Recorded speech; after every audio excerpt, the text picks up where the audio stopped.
All right, YouTube, we're going to jump into Haiti news. It's a rather quick one here. I don't have too much to cover. This is from 9 days ago. Maybe we'll get 2 videos queued up here. But Haiti is unfortunately experiencing major turmoil. So let's get the latest from the global news here. There is something you see in images of Haiti's violence. As gangs face off with police or other gangs, the public runs from the gunfire. Refugee camps are growing as an estimated 160,000 people have been forced from their homes to escape gang violence. This woman says her home was invaded by gangs, her husband was killed, and that she's living with 5 children in hunger and misery. I couldn't imagine. More than 530 people have been killed in gang violence, according to the UN, just since January 1st. But there's also an escalation. More than 200 of those deaths came just since the beginning of this month. It's the fucking dead bodies just UN in the deployed a streets. 7-member mission to Haiti last month to survey the situation. When she describes what she saw, there is an exasperation in Osnat Lubrani's voice. There's even the sense that as worse as it is now, it can get even worse.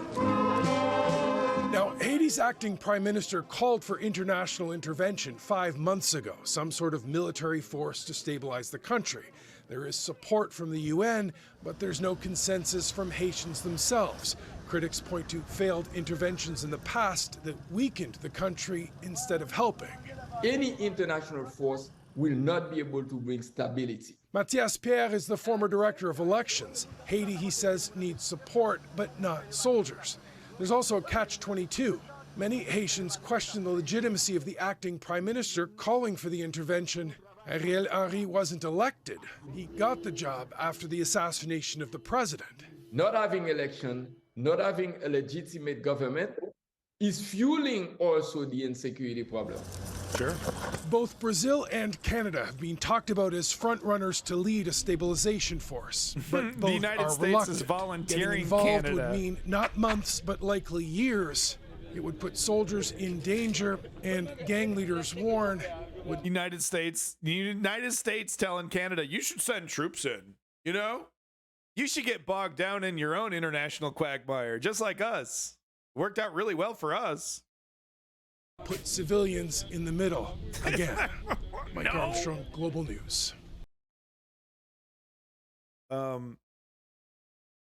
With that said, Canada did donate a shitload of money to the police force. These people we see here Of Haiti's taking cover and fighting back. So Canada did contribute, you know, but yeah, I don't think Canada is too interested in getting Canadian troops killed in Haiti. Let's get one more video on Haiti here, see if we can get anything slightly more relevant to what's happening this moment. So here we go. Haiti crisis. 1 day ago, France 24, political instability and gang violence after Mosey's killing. Uh-oh. Jesumène works for a family in Port-au-Prince, but sometimes struggles to feed her children. She feels safer in this new neighborhood, but still worries about her family's future. The children love their old neighborhood. And right-wingers, they like to classify as like third world countries as like uncivilized, and you know, they don't understand how to live, normal, decent lives. And it's just so ridiculous. It's so racist. Because, if these people had the opportunity to make a better life for themselves, they would.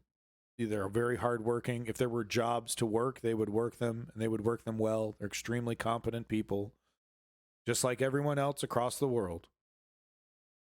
So it sickens me when I hear that language, because they'll never learn. You'll hear Matt Walsh talk about, people from, Arab countries, talk about it as if they'll just, they don't know how to live normal lives. And it's like, no, if they were given a chance, they absolutely would, but they're doing the best they can. And what do we see here? She's got a bucket. She's got a little bit of clean water. Probably is this, but she's doing what she can. She's making sure that her kids are eating out of, clean dishes and bowls. And, she's really quite a hero, and taking care of her family. Welcome back, Rob. Really did. I don't know if they'll want to leave the country when they grow up. I can't really imagine a future for them.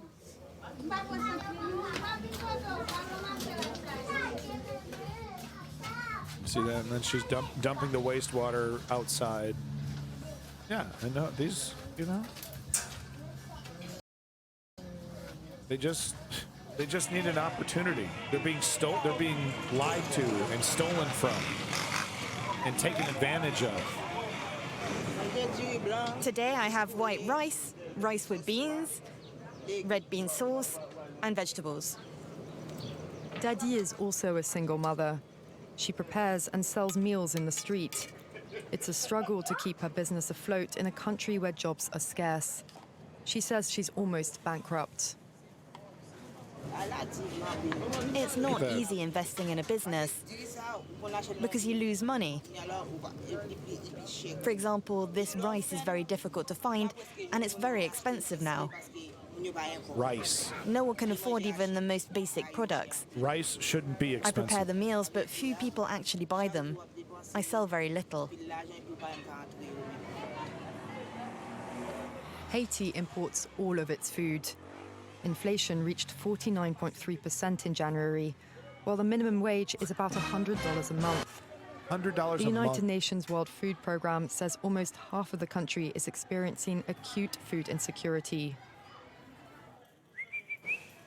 Jean-Marc runs a company that imports food for the whole country and employs about 600 people. The French Moroccan has been living in Haiti for over 30 years and has had to adapt to the crisis. Today, importing chicken makes up the bulk of his business, although he also has a more upmarket line of products, which he imports to supply the restaurants he owns in the capital. This is smoked salmon from Norway, and this is fresh salmon, salmon fillets, which we serve in all our restaurants. This is what the tourists get to eat. The businessman is pessimistic about the island's economic future. Problems of fuel supply, corruption at customs, lack of security are all in a day's work. No business wants to invest in Haiti. There are just the businesses that were already here that are just trying to survive and pay their bills, that's all. But at least in terms of food, no matter what, people will always need to eat. Well, Rob, as long as we're doing our part. With the situation becoming unmanageable, Jean-Marc is thinking about retiring. We have about 30 trucks and we always run into problems. We have to have them escorted by the police. These food trucks are getting robbed. Jean-Marc has been living in the middle of his warehouse. As much as possible, he avoids leaving the fortress he's built. You see the wall there? It goes around the whole property. Oh, that's As you can see, I have armed security day and night, and guard dogs that I let out at night. Haiti is considered one of the most dangerous countries in the world. There are believed to be more than 600,000 legal and he's not Fort Knox. He's literally storing food and illegal weapons in circulation in a nation of just under 12 million people. 100 or so gangs are tightening their grip on the capital day after day, up against a weak and under-equipped police force. 18 police officers were killed in different clashes in the last week of January. A commissioner of the Haitian National Police agrees to tell us anonymously about their dangerous working conditions. There are parts of town where we simply can't enter without an armored vehicle. I'm not sure, Rob. We need the resources, equipment, and Might be vehicles Ukraine right now. that will allow us not to lose more areas of the city to the gangs.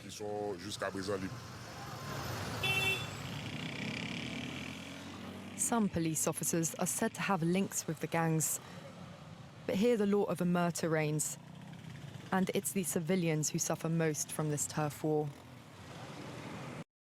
God damn. Not hearing too much in terms of, good news coming out of Haiti. Like I said, Canada dumped some money into the Haitian military, but, over 40% inflation, $100 a month minimum wage. I'll be following up on Haiti very soon when I have more information. Godspeed. What else can I say? Thank you, YouTube.